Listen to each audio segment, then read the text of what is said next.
It's time to start talking about the Orlando Magic in a different light. Yeah, Monday's win isn't earth-shattering, but it is paradigm-changing. It does reveal something new and interesting and different about this team. And we're ready to talk about the P word openly and for the rest of the season. Let's dive into it. It's time for Locked On Magic. You are Locked On Magic, your daily Orlando Magic podcast, part of the Locked On Podcast Network, your team every day.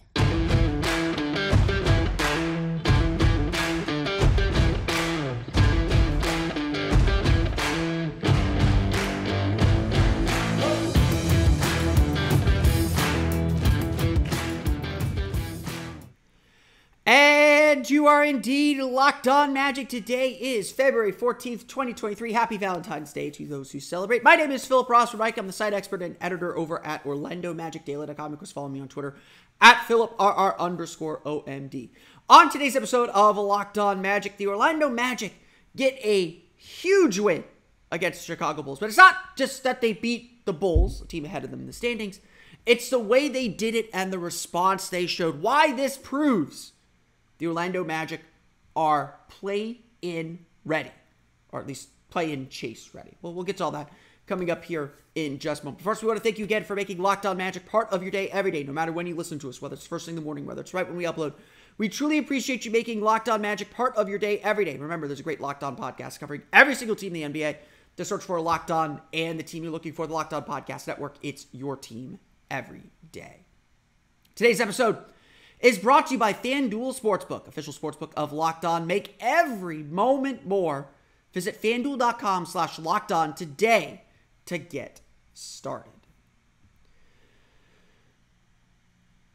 I don't want to blow this win out of proportion because when you're in the kind of chase the Magic are in, momentum is the next game. And tonight's game against the Toronto Raptors, also very big for the same reasons that the Magic's game against the Chicago Bulls was important.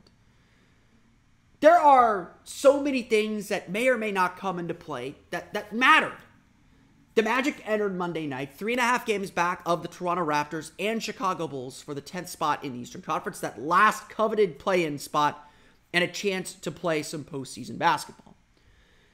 So beating the Bulls, just like beating the Raptors tonight, will help the Magic gain a full game. If the Magic go into the All-Star break just 2 games back of the Toronto Raptors and game and a half back of the Chicago Bulls, that is huge. That doesn't feel as big. That doesn't feel like as huge a gap because the Magic have a lot of ground to make up. And so the game is big for that reason. The game is big because the Magic's 191 win Monday night against Chicago guarantees the Magic win the season series. They win the season series 2-1 over the Bulls. A win tonight over the Raptors would guarantee the Magic win the season series 3-1 over the Raptors. These things may matter, they may not. But all of a sudden that 2.5 is actually 2.5 and not 3.5 because you got to beat that other team. You just have to tie them. Tie goes to the runner, so to speak. It's almost baseball season. It's big for those reasons, and fans could feel how big those are, but they were big for another reason, or Monday's game and Monday's performance was certainly big for another reason. It's yes, all those postseason standings implications that we're all watching, that the players certainly know about, even if the coaching staff is not ready to publicly discuss and openly say, but all of that matters. No, instead, what was important about Monday's game was the resolve that this team showed. You want to know if a team's a postseason team? Yes, beating good opponents, stringing together wins, all that stuff is super important. I'm not going to like push aside that and say, oh, that's not important. Who cares? No, all that stuff is not just important, it's really important. But for this young team, because youth has been the theme of this season, this Magic team is insanely young. Gary Harris is the oldest player on the roster now that Terence Ross is gone at 28 years old. This roster is insanely young. They're experiencing this playoff pressure, this postseason pressure for the first time. And guess what? Whether the Magic make the postseason or not, all of this is important. All of this is good. The fact that we are going to hold this team not just to a standard of, well, they're improving, they look good, to, hey, you need to get wins to make the postseason. That is a sign of how successful this season has been. The Magic haven't just leveled up. They've leveled up twice. I forgot to use Jamal Mosley's terminology. And yes, that comes with examining and thinking about this team in a different way. And we all should absolutely do that. We should accept the growing pains. We should accept when they fail and say, okay, learn from it, be better the next time. But we should be holding this team to a higher standard. They have earned that right. Pressure is a privilege, as Mosley, I think, would like to say, as a lot of players around the league say. This team has earned that pressure. They've earned that privilege. And so Monday's game was less about the opponent, as good as the Bulls are and as important as the opponent was, and more about the response. Saturday's loss was bad. We raised the standard. We want this team. We expect this team to win games, to close out games, to have the poise to pick up wins when they shouldn't, or to hold on to a 17-point lead. We expect more of this team, and yes, you take that as a learning experience, and that's important, and you keep that in mind. But it was always more important, how do you respond to that loss? How do you make sure that doesn't happen again? How do you make sure that Miami, that loss doesn't beat you twice, that you don't feel bad moving into the next game? And this is obviously a tough opponent to do it against, because Chicago is a very good defensive team. And you're on the road in a game that, don't let anyone tell you otherwise, both teams understood the standing significance of. This felt like, did it have playoff intensity? Not like the Miami game because of the crowd, because the crowd wasn't quite into it. No offense to the United Center fan, to UC fans. UC fans are great. But it certainly got to a point where everyone understood what was at stake. And to me, what shows me this team is postseason ready, what shows me this team is ready for this pressure of being judged on results and results alone, and whether they're able to get into the postseason, is how they responded. Because they responded with defense. The offense, yes, I know it shot 50% for most of the game. The offense sucked. Turnovers, some bad shot selection, couldn't hit threes for a good chunk of the game. The Magic's offense stunk. Their defense did not.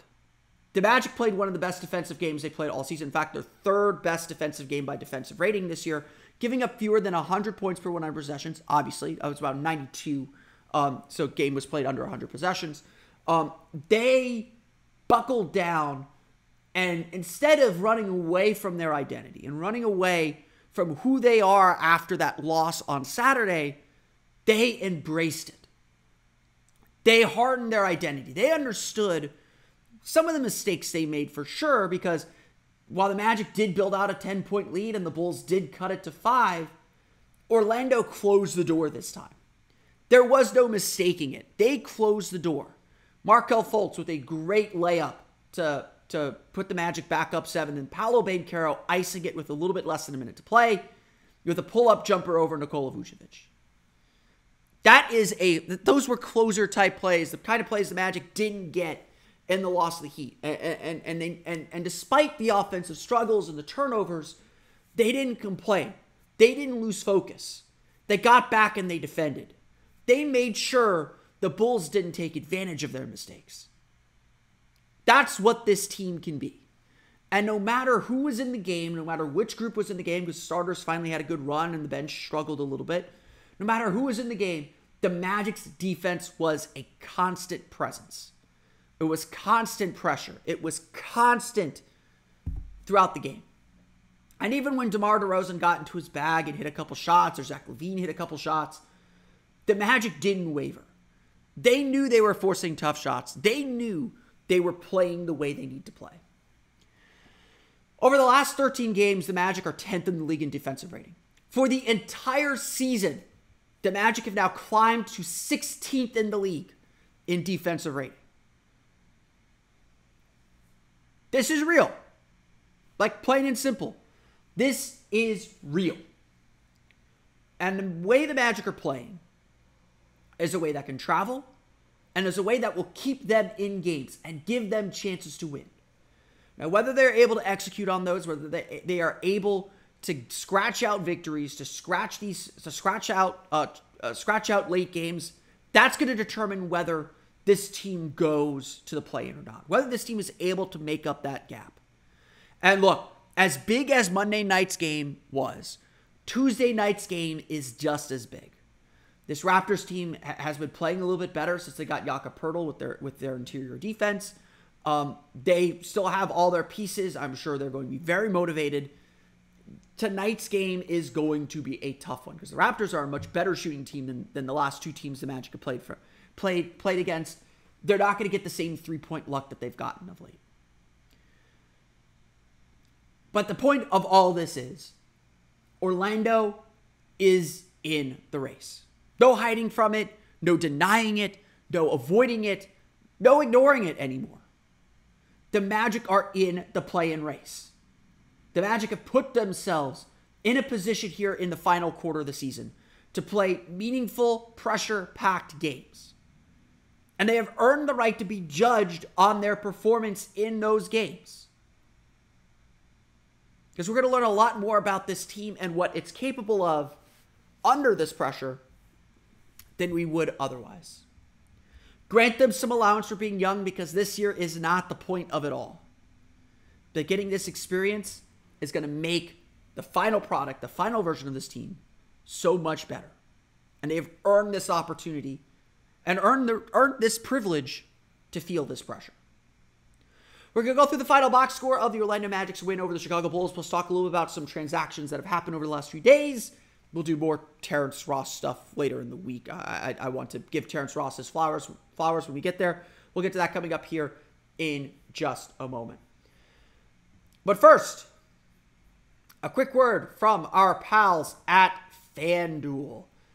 We are so excited here at Locked On to have FanDuel as the official sportsbook partner of the Locked On Podcast Network. And at the midway point of the NBA season, it's the perfect time to download FanDuel.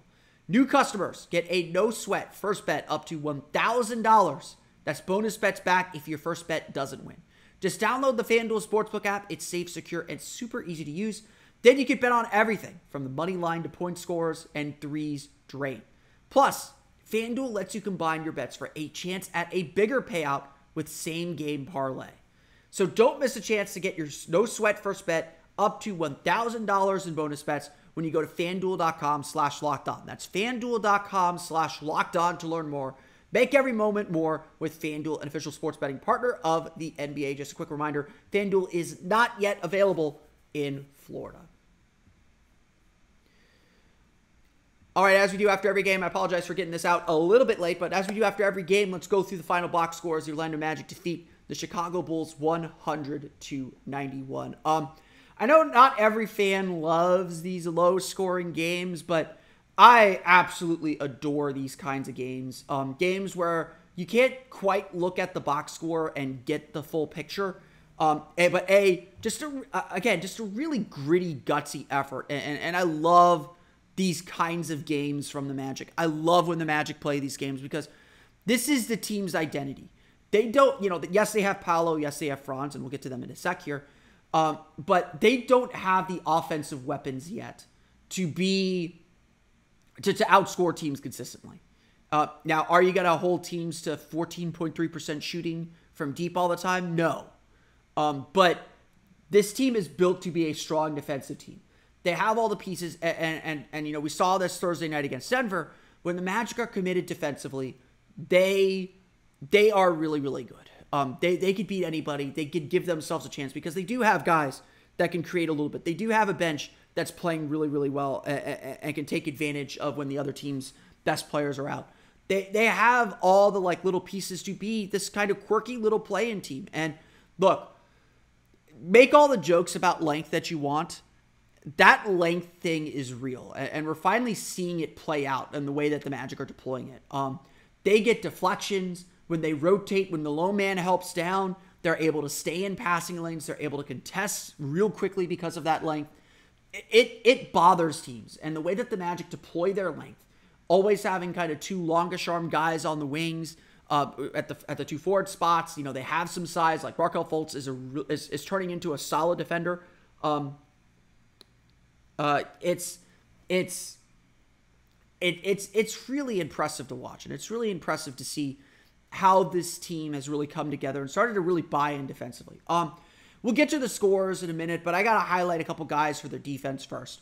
Jalen Suggs continues to be just the peskiest defender in the world. He only scored 3 points, 1 for 7 shooting, missed all 3 of his 3-pointers. Got back into a little bit of the habit of kind of forcing some shots. He kind of had to with Cole Anthony out. He was running point. Again, I think there's still a balance and there's still a lot for Suggs to learn, but his defense remained just so good. DeMar DeRozan was able to shoot over him a few times, and so his size is going to be a bit of an impediment to being like the top ace defender, but he still just gets after it, and his defense has been so impressive. He's really embraced this role, and if he just does that, he's going to find a place on this team, in this league. He's going to find his place, and it's just really impressive to watch him develop and grow. Jonathan Isaac, his minutes bumped up to around 13, 1257.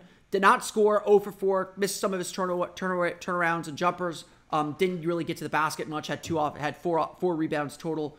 But his defense was so good. Just locked down, really bothered DeMar DeRozan with his size and his ability to get around guys. Both Suggs and Isaac do such a good job fighting around screens and just staying on a guy's hip and staying with players and contesting their shots and just being a presence even when they're screened out. They recover so well. And those are the little things. Like, I don't have a stat to tell you how well a player recovered. Go watch the tape. Watch these games. Watch how these guys react to screens. Watch how they jump screens. Watch how they fight through screens and get back in front of their guy. It's really impressive. And to that point, I got to give Mo Wagner some credit too. 7 points, 2 for 5 shooting. Didn't have his best shooting game, but he drew a couple charges, had 3 steals. Mo Wagner's not a good paint protector. Let's get that out of the way. By the numbers, he's the worst defensive player at the rim in the entire league by defensive field goal percentage. But what Wagner does really well is he positions really well, especially in pick and rolls. He drops to the right level and gives space and time for his teammate to recover. And then he scrambles back to his man really well. He's good at baiting guys into charges because he's not going for blocks. He knows that's not his game. And he got them a few times in this one. I really do like Mo Wagner's positional defense. I know that does still give up something on the back end. And I think, again, we'll ask that question a little bit more in the offseason. But Mo's had a great season. He's earned this backup role. He's earned this opportunity. And he's taken advantage of the most of it. Let's get to some of the stars of the game, though. My player of the game is Markelle Fultz. 18 points, 8 for 15 shooting, 10 rebounds, 9 assists, 0 turnovers. He was just masterful at controlling the pace of the game, which he usually is. Like, it's usually pretty well understood that Markelle Fultz is going to control the pace of the game. But he attacked at the right areas. He slowed down at the right areas. He kept the ball moving. He made some really nice passes. Made a great block on a breakaway layup in the third quarter. Magic didn't score off of it, which hurt me. When I was cutting the highlights at my day job, but I still used it because it was a great play. But you consistently see Markelle Fultz just make plays. And again, when he's playing under control, when he's not turning the ball over, he is as good a point guard as there is. Just really masterful controlling of the game, keeping the ball moving, kind of controlling the tempo. And you could probably check to see whether the Magic have a good game by how well Markelle played. Markelle played well, and the Magic were able to kind of hold their offense steady, even through some of the struggles that they had and some of the frustrations that they had. Paolo Banchero, really nice game too. 22 points, 8 for 18 shooting, 6 for 7 from the foul line, only 4 rebounds, 3 assists, 3 blocks as well. Paolo I thought he did a really good job forcing his way to the basket. Didn't settle for jumpers. When he did struggle, he was settling. The three-pointer is just not there right now. I hope that he stays confident with it. I want him to keep shooting it. It's better that he gets his misses and now gets to feel for the kind of shots that he's going to get. Eventually, I think it'll come back around. I think he'll shoot a decent percentage, but Paolo continues to just play very steady, and that's all the Magic need from him. Like I had a friend of mine say, I would love to see Paolo get a 40-point game, and I think those games are going to come. But for me, and I responded to him, I said, look, yeah, it'd be nice to have those burst games, but to me, the most impressive thing is the consistency. Just be a steady force. The other players on this team can fill in, could add to that. Be a steady force. And that's honestly been the most impressive thing about Paolo Banchero his rookie year, is how steady he's been, how reliable he has been as a scorer and as a player this team can dump the ball to and get a basket. Obviously, against Miami, he struggled with that.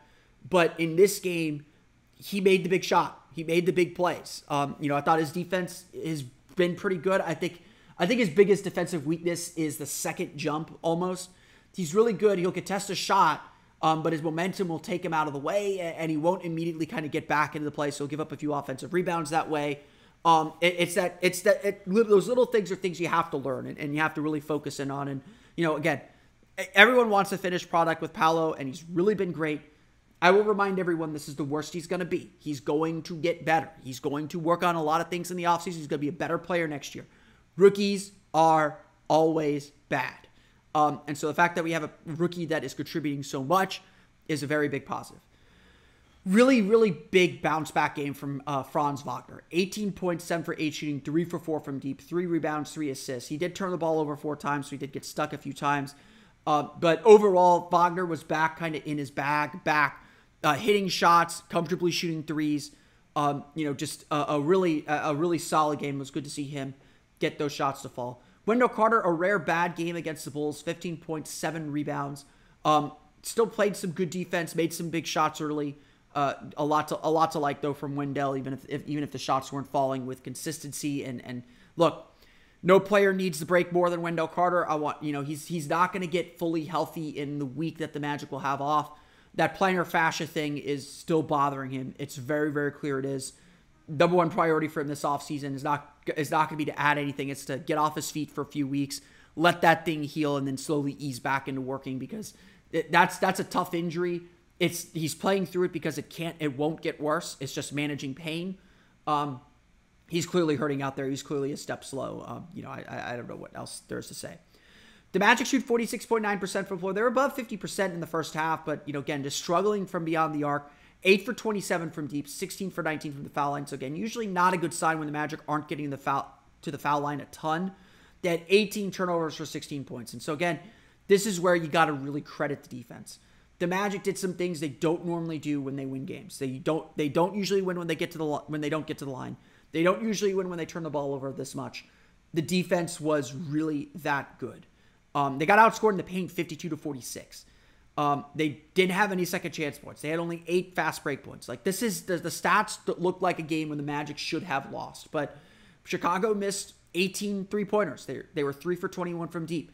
They made only 40.7% of their shots. DeMar DeRozan had 19 on 8 for 20 shooting. Zach LaVine had 26 on 9 for 20 shooting. No one else really got going. Again, their bench was better, but not great and not good enough. They just don't have the depth of scoring to really punish the Magic when the bench was struggling. And Orlando was able to just kind of keep them at an arm's length. Every time the Bulls brought it to within 5, Orlando extended it back out to 9. That's how you manage a lead. That's how you do these things. The Magic turned 16 turnovers into 16 points, so they matched Chicago on there, even though Orlando turned the ball over more. It was just about the Magic's defense. This game was about the Magic's defense. It wasn't about Chicago. It wasn't about anything else. It was just about how good that Magic defense was. And so you take wins any way you can get them. The Magic got a big one here. The Orlando Magic defeat the Chicago Bulls 100-91. They're back in action tonight against the Toronto Raptors. When we come back, we'll chat a little bit about the roster moves the Magic made over the last couple days. We'll dive deeper into Terence Ross later on in the week, but we'll get to that coming up here in just a moment. But first, a quick word from our pals at LinkedIn. As a small business owner or hiring manager, you know that success in 2023 all depends on the team members you surround yourself with. That's why you have to check out LinkedIn Jobs. With LinkedIn Jobs, you can hire qualified candidates more efficiently by matching open roles with people who have the skills, values, and experiences to help you achieve your goals. LinkedIn helps you quickly attract qualified candidates to your open jobs with targeting tools that go beyond resume data by using insights from your job post, company, and their 875 million member profiles to put your post in front of the most qualified candidates. Identify the most qualified candidates on LinkedIn Jobs and connect with them fast and for free. LinkedIn Jobs makes it easy to screen and rate applicants based on your job qualifications, all on one platform. It's why small businesses rate LinkedIn Jobs #1 in delivering quality hires versus leading competitors. LinkedIn Jobs helps you find the qualified candidates you want to talk to faster. Post your job for free at linkedin.com/LockedOnNBA. That's linkedin.com/LockedOnNBA to post your job for free. Terms and conditions apply.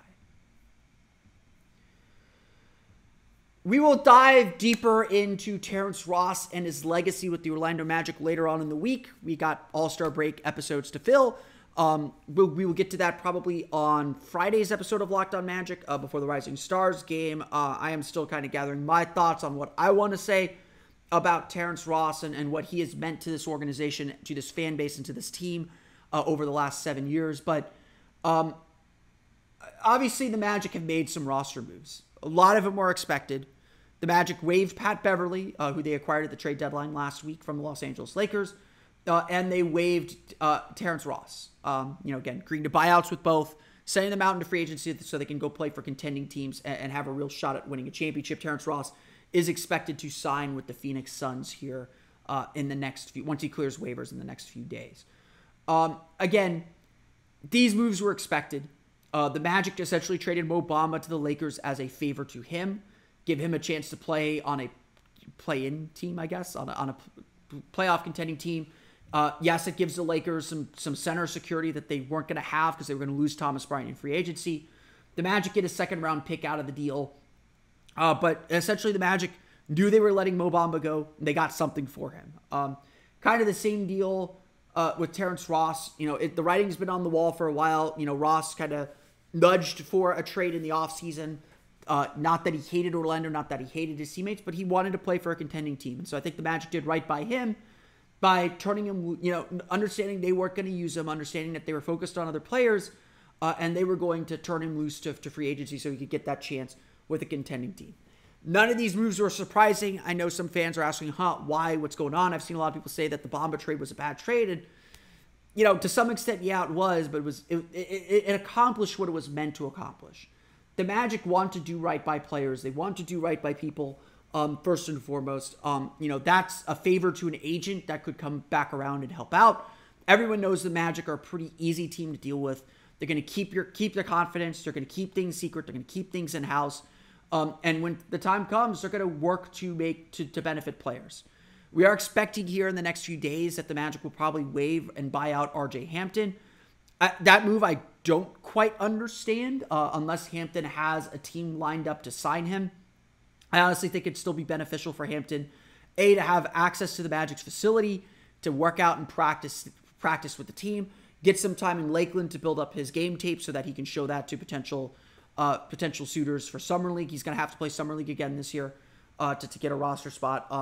I don't quite understand that decision if that's the direction that they're going to eventually go, but the Magic are kind of clearing up their roster a little bit. Monday, though, Orlando did make one addition. They signed Goga Bitadze, a former first-round pick from the Indiana Pacers. He was cut to make room for the flurry of deals that they made. But Bitadze is obviously a really talented player. He's kind of a traditional back-to-the-basket big. Got a big body. Able to play physically. He's a third center at this point. Again, I'm not expecting him to come in and change the world. Not expecting him to come in and get a ton of minutes. But when he does arrive, I don't think he's with the team on this road trip, so he'll join them after the All-Star break. When he does arrive, he's going to give the Magic the third center that they needed. One of my concerns in trading Mo Bamba was the Magic needed some cover should Wendell Carter get hurt. Should Wendell Carter need to sit out a couple games with the plantar fascia, with the plantar fascia strain that he's been playing through. They needed that third center. And so This fills an immediate need on the roster. He's a solid option there. He's a young guy worth taking a chance on if he can get some minutes. They reportedly signed him to a 2-year deal, according to Michael Scotto of HoopSite, with a team option for next year. So if the Magic like him, they will keep him around. If they don't like him, they don't. It's not a big deal. So it's, it was a good thing to fill the roster that way. The Magic now have another open roster spot. Again, and potentially adding a second. Would not surprise me if we see Kevon Harris get his 2-way contract upgraded to a full contract. I noted this: the Lakeland Magic made a move to acquire DJ Wilson, former first-round pick of the Milwaukee Bucks, former Michigan guy. I believe John Hammond was the one who drafted him in Milwaukee. Don't quote me on that. But that could be a guy that's a future 2-way player for this Magic team. Another kind of versatile forward.